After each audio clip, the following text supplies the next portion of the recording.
पुरुषोत्तम मास की कथा। हम पढ़ रहे हैं 22वां अध्याय। इसमें जानेंगे पुरुषोत्तम मास के व्रत के नियम। दृढ़ धनवा राजा ने पूछा, हे तपोधन, पुरुषोत्तम मास का व्रत करने वालों को कौन से नियम का पालन करना, वह विस्तार से कहें। उस महीने में क्या खाना और क्या नहीं खाना, क्या छोड़ना और क्या नहीं छोड़ना चाहिए।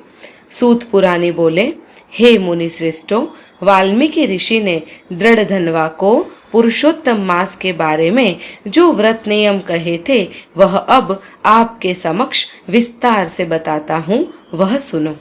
गेहूं, चावल, सफेद धान्य, मग, जव, तल, मटर, डांग, सामा, वास्तुक शाक, हील मोची का भाजी, अदरक, काल शाक, ककड़ी, केले, सेंधा लूण, समुद्र का नमक, गाय का घी, दूध, दही, फल, आम, हरड़, पीपर, जीरा, सूंठ, इमली, सुपारी, लवली, आंवले, गन्ने आदि हविष्यांत पुरुषोत्तम मास में ले सकते हैं।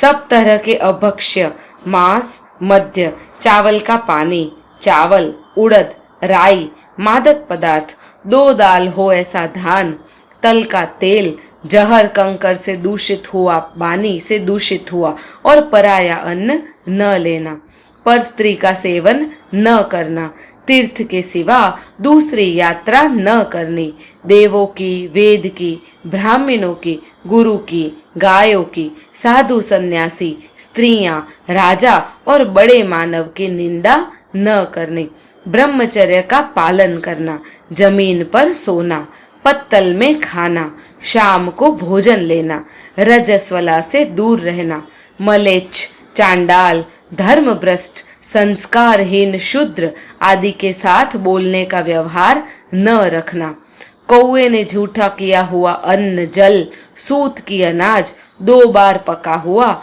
जला हुआ अन्न न खाना, प्याज, लहसुन, बिल्ली की टोप, सवा की भाजी, गाजर, अलवी के पान, मूली आदि न खाना।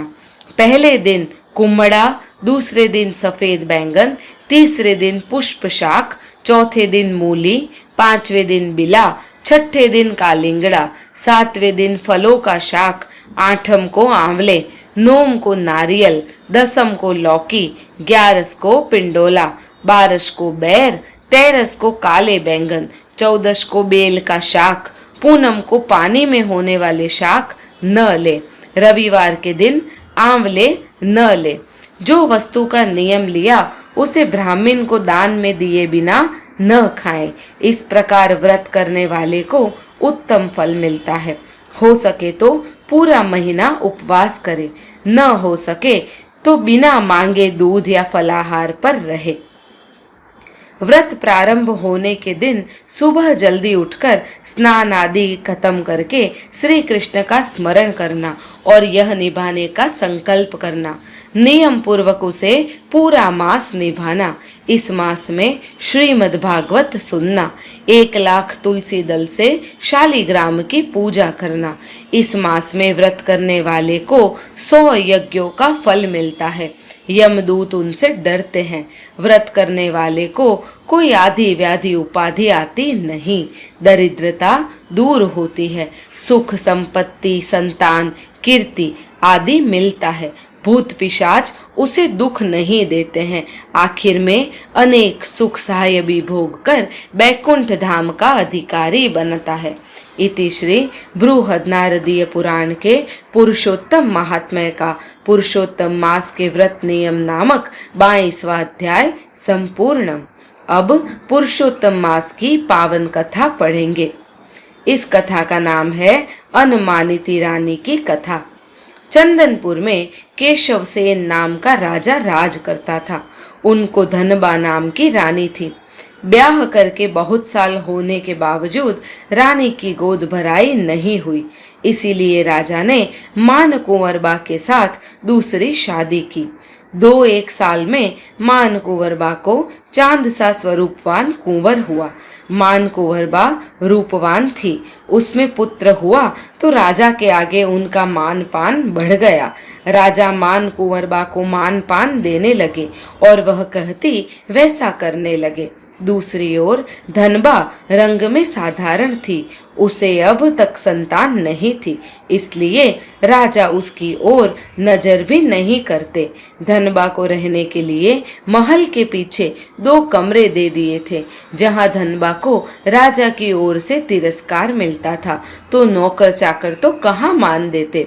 राज में सब जानते थे कि मान कुंवरबा ही राजा की मानीती रानी है, जबकि धनबा राजा की अनमानीती रानी है। मान कुंवरबा में रूप था, साथ में उसे कुंवर आते ही वह अभिमानी हो गई।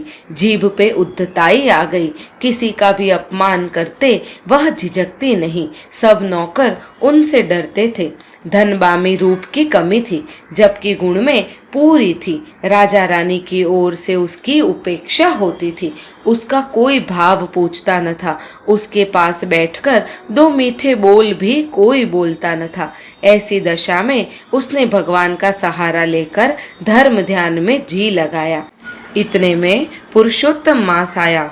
धनबा ने पुरुषोत्तम मास का व्रत लिया। वह सुबह जल्दी उठकर नदी में स्नान करने जाती, कांठा गौर माँ का पूजन करती और कथा कहानी सुनती, दान दक्षिणा देती और एक टंक करती। मान कुंवरबा धनबा को यह सब करते देखकर हंसती, उसका मजाक करती, भक्तानी कहकर धनबा को बुलाती। रसोई का कारभार नई रानी के हाथों में था, इसीलिए धनबा के लिए झूठा खाना भेजती। वह चाहती कि उसका व्रत टूट जाए तो अच्छा। धनबा समझदार थी, वह जान गई कि मान कुंवर उसका व्रत भंग करना चाहती है, इसीलिए उसने एक टंक बंद करके उपवास किए। इससे मान कुंवरबा को गुस्सा आया। उसने तो राजा को उकसाने को चालू कर दिया। उसने राजा को कहा, यह तो सिर्फ पुरुषोत्तम मास का बहाना ही है, सच में तो वह आपको मारने के लिए ही यह सब करती है। आप मर जाओ तो उसके मायके वाले राज कर सके। केशव सेन ने गुस्से में आकर धनबा को अपने महल में से निकाल दिया। बेचारी धनबा रोती बिलखती चली गई। ऊपर आकाश और नीचे धरती, भगवान का ही भरोसा था। आंख में से आंसुओं की धारा बहती थी। उपवास होने से शरीर में कम शक्ति आने से लड़खड़ाती आगे की ओर बढ़ती थी। रास्ते में एक गाय मिली, वह तरस से तड़प रही थी। धनबा ने पास के झरने में से पानी लाकर उसे पानी पिलाया। गाय पानी पीने के बाद आगे बढ़ गई। आगे चलकर एक जीर्ण शिवालय आया। धनबा ने उसे साफ किया, आंगन में पानी छिटका, सरोवर से जल लाकर शिवजी को स्नान कराया। बाद में बिली पत्र लाकर शिवजी की पूजा की। आगे जाकर रास्ते में 2 लड़ते नाग देखे। धनबा ने दोनों हाथ जोड़कर विनती की तो दोनों शांत हो गए। रानी तो विश्राम करते करते आगे की ओर बढ़ती गई। उपवास और थकान के कारण उसकी आंख के सामने अंधेरा छा जाता था, पग लड़खड़ाने लग जाते। धनबा तो एक ऋषि के आश्रम के पास बेहोश होकर गिर गई। ऋषि महाज्ञानी थे। उन्होंने रास्ते पर गिरी हुई बाई के पास जाकर उसके मुख पर पानी छिटक कर भान में लाए।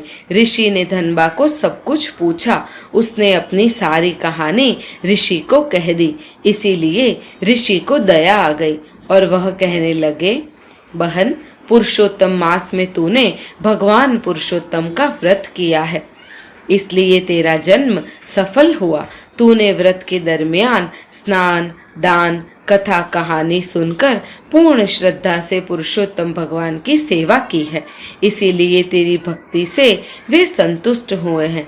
अब से तेरे सब दुखों का अंत हो जाएगा। तू महल वापस जा। व्रत के प्रभाव से तेरी काया कंचन जैसी होगी। तेरी कोख से देव जैसा पुत्र उत्पन्न होगा। राजा केशवसेन और मानकुंवर तेरा प्रेम से स्वागत करेंगे। धनबा वापस चले। रास्ते में वह दो नाग मिले। धनबा को बहन कर कर बुलाकर बहुत से हीरे मोती जड़ित कपड़े भेंट दिए।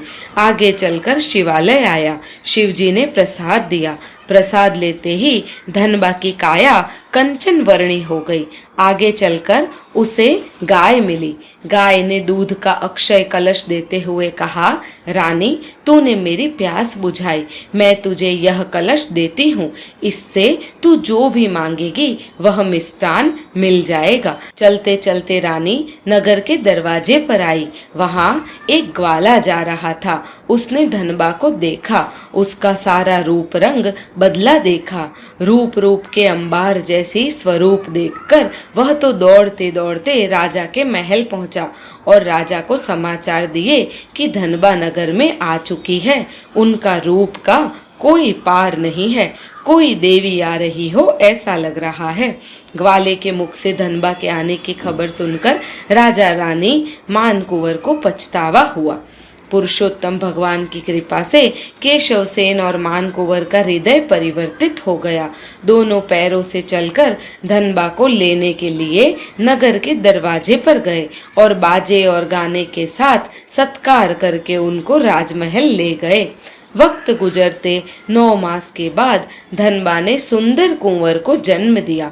पुरुषोत्तम भगवान की कृपा से सब अब संप करके रहने लगे। मानकुंवर भी पुरुषोत्तम मास का व्रत का महत्व समझकर भी हर पुरुषोत्तम मास का व्रत करे ऐसा कहने लगी थी। राजा भी व्रत करते हो गए। हे पुरुषोत्तम प्रभु, जैसे आप धनबा को फले, मानकुंवर बा के मन की बुद्धि को सही किया और राजा के मन की बुद्धि को फेरा, उसी तरह से आप सभी की बुद्धि निश्चल रखे, अडिग रखे। सभी की बुद्धि में आपका स्वरूप सदैव विद्यमान हो, ऐसे आशीर्वाद दें। बोलो पुरुषोत्तम भगवान की जय।